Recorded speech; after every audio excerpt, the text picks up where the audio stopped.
স্কুলে পড়ো, কলেজে পড়ো, চাকরি করো, ব্যবসা করো, ওই লাইনে কি জান্নাতি মানুষ নাই?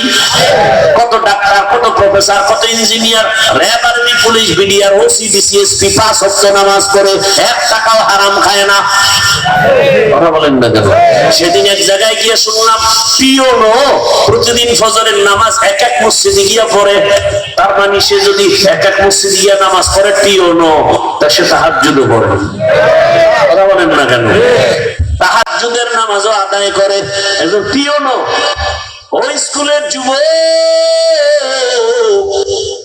তোমার লাইনের যুবকটা রাস্তায় গাড়ি চালায়, নামাজ পড়ে, নদীতে মাছ ধরে নামাজ পড়ে, ব্যবসা করে নামাজ পড়ে, চাকরি করে নামাজ পড়ে, জমিনে কৃষি কাজ করে নামাজ পড়ে, শ্রমিকের কাজ করে নামাজ পড়ে।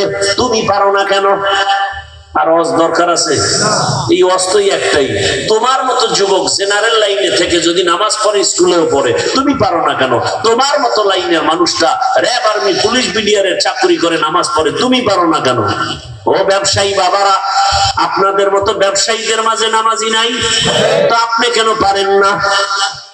ও চাকরিজীবী বাবারা, আপনাদের মতো চাকরিজীবী কি নামাজি নাই?